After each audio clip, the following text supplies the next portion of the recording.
रीवा में मनाया गया 24वां कारगिल दिवस। पूर्व सैनिकों एवं वीर नारियों का स्थानीय विधायक ने किया सम्मान। हमारी सेना का मुकाबला आज कोई नहीं कर सकता, हम किसी को छोड़ेंगे नहीं और छेड़ेगा तो छोड़ेंगे नहीं। राजेंद्र शुक्ला। कारगिल के युद्ध को अब 24 वर्ष बीत चुके हैं। देश के कई वीर जवानों ने कारगिल पर फतह का परचम लहराने के लिए अपने जान को बलिदान कर दिया। इन्हीं वीर जवानों के सम्मान में आज के दिन कारगिल विजय दिवस के रूप में मनाया जाता है।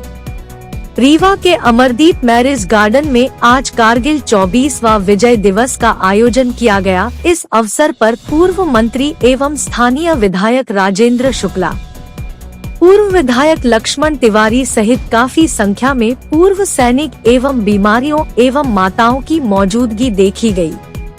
कार्यक्रम के दौरान पूर्व मंत्री एवं स्थानीय विधायक राजेंद्र शुक्ला ने कहा कि हमारे सेना का मुकाबला आज कोई नहीं कर सकता है। हमारे वीर जवानों ने जिस तरह से कारगिल को फतेह किया था वह एक ऐतिहासिक जंग थी। उन्होंने कहा कि हम किसी को छेड़ेंगे नहीं और अगर कोई हमें छोड़ेगा तो छोड़ेंगे नहीं। इस बात का सबूत हम कारगिल की जंग में दे चुके हैं।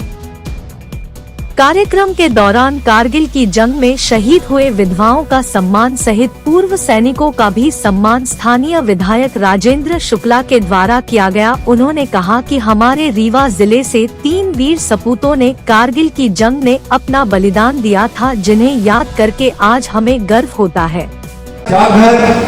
और अन्य जगह की समस्त इकाइयों के समस्त पदाधिकारीगण, हमारे जिले के पदाधिकारीगण, आदरणीय सदस्यगण, हमारे मातृशक्ति और मीडिया के प्रभारी और जो बहनें इस कार्यक्रम को 4 साल लगा रही हैं, जिसकी वजह से इस कार्यक्रम में और सुंदरता आ रही है, उसको निखार आ रहा है। ऐसी बहनों का आज हार्दिक स्वागत और वंदन कर रहा था। वैसा आपको सब हमारे कैप्टन साहब ने बता दिया कि कार्यक्रम क्या है।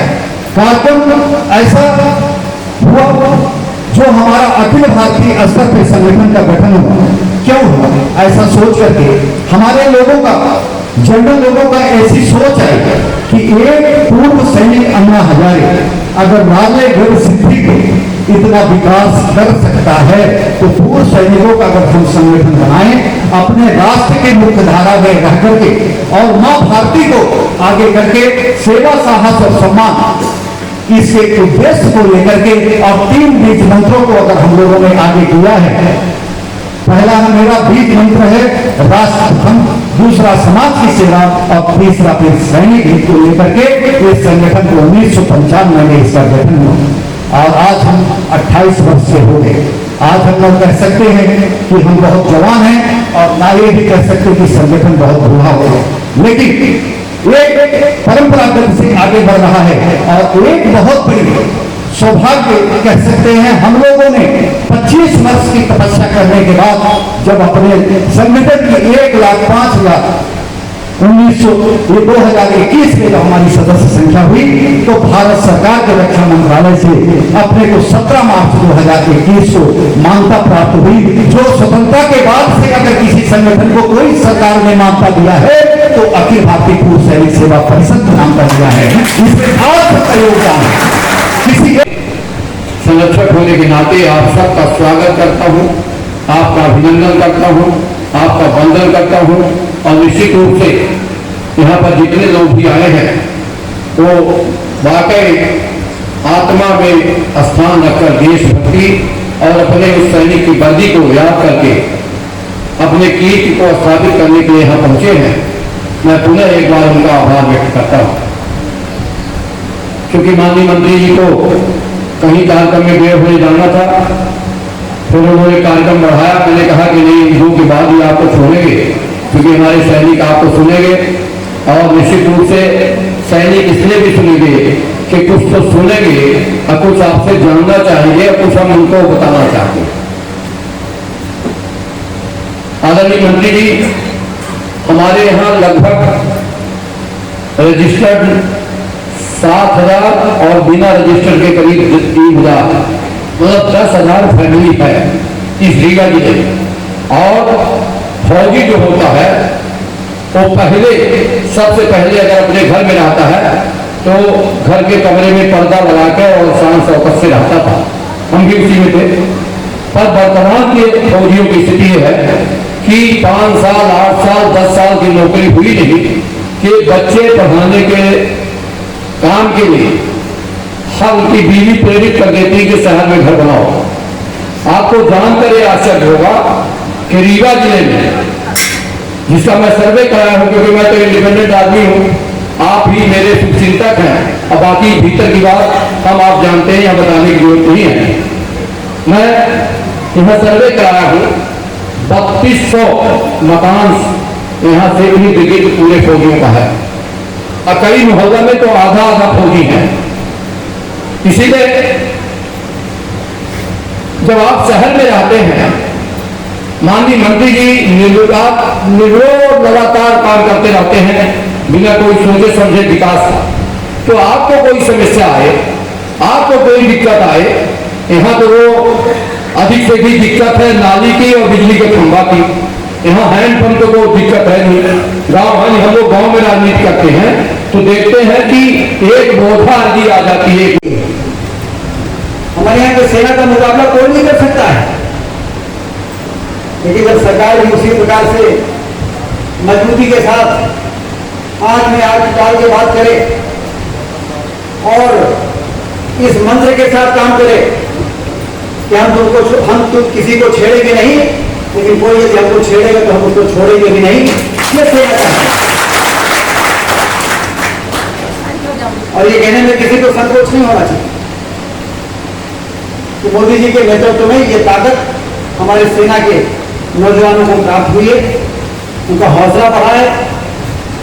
जो हमारे पूर्व सैनिक हैं उनके लिए भी 1 रैंक 1 पेंशन जैसी लंबी पेंडिंग निर्णय भी करने का काम सरकार ने किया है, और इसलिए एक ताकतवर देश के रूप में हमारा देश उभर के सामने आया है।